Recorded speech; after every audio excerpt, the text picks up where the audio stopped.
I'll be honest, I didn't feel like there was a ton to celebrate yesterday on July 4th. As James Baldwin once said in one of my favorite quotes of all time, "I love America more than any country in this world, and exactly for this reason, I insist on the right to criticize her perpetually." I just feel like we have a lot to criticize this year, and I wasn't in a particularly fireworksy mood, and that's because I, like a lot of us, couldn't get the images of family separation out of my head.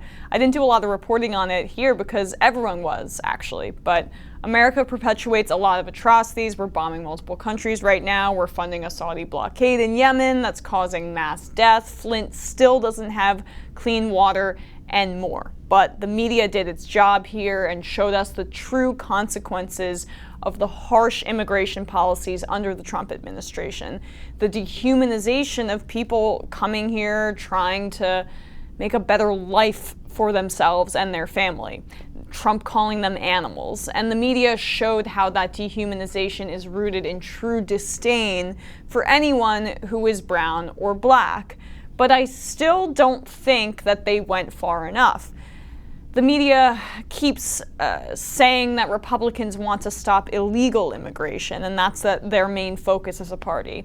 That there are some Democrats who actually want open borders. I mean, the media sometimes treats that statement by Republicans as legitimate, when the reality is really different. The left wants a humane, legal immigration process, and Republicans want to stop legal immigration. That's why they framed regular legal immigration as chain migration, and that's why they are detaining people seeking amnesty at the border, and they are breaking up families. Specifically, they want to stop legal immigration of black and brown people, and this latest news only adds additional credence to that thesis in my view. The United States Citizenship and Immigration Services is creating a new task force. Its goal, to examine what they say are bad naturalization cases, according to Director L. Francis Cisna's June announcement. As a result, the organization expects to hire dozens of lawyers and immigration officers in the coming weeks to find U.S. citizens they say should not have been naturalized, to revoke their citizenship, and then eventually deport them.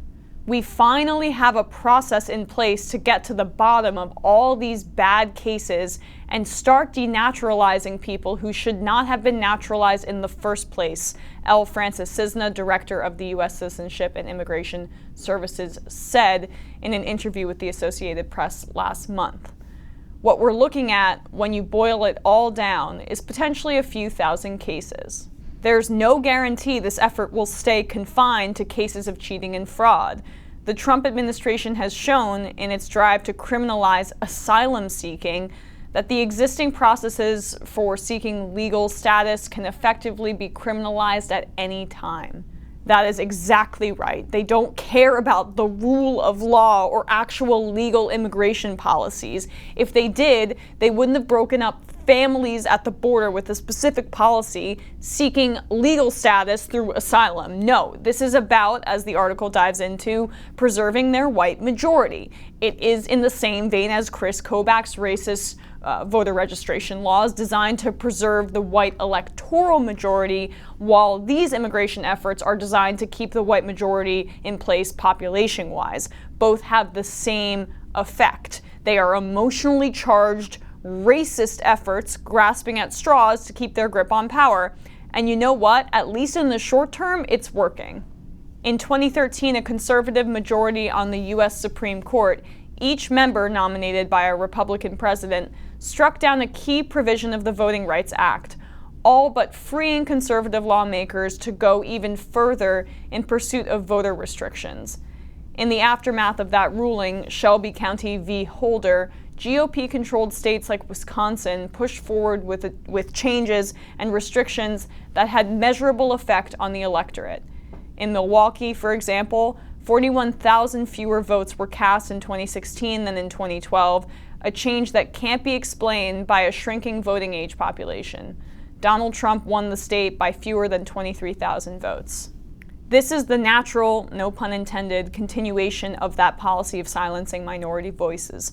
Denaturalize naturalized citizens. You can often find something wrong in a little bit of paperwork, and then what do you know? This person is no longer a naturalized citizen, and off they go, off to a country that they have become a citizen of. It's a cruel and, I think, hopefully futile effort long-term by the Republican Party, but it doesn't mean that they aren't going to continue doing it, because the Republican Party is all about short-term gains. That's what defines their party. Take economic growth, for example, giving out oil subsidies and enriching that industry by allowing pipelines and fracking. It's great for their donors, those oil donors in the short term, sure, and it might be good for the metrics of the economy in the short term as well.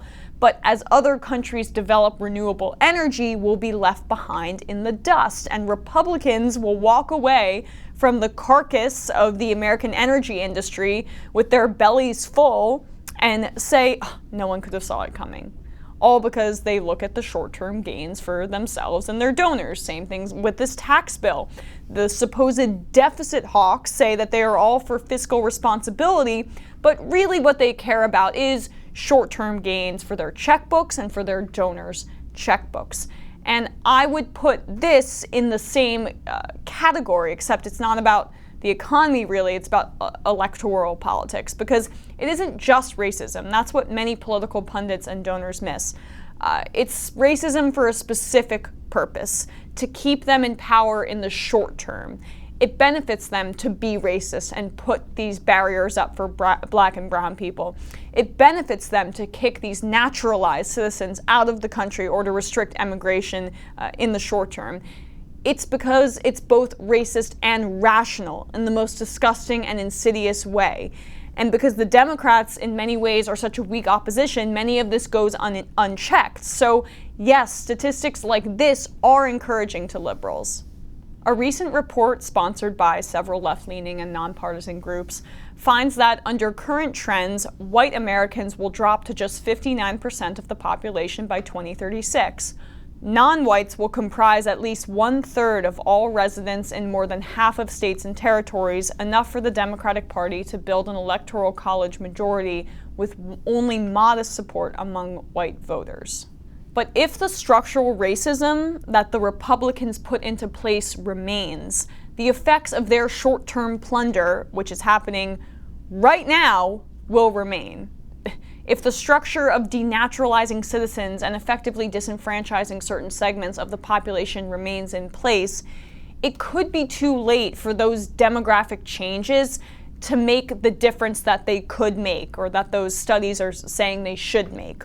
Our democratic institutions could be too far gone.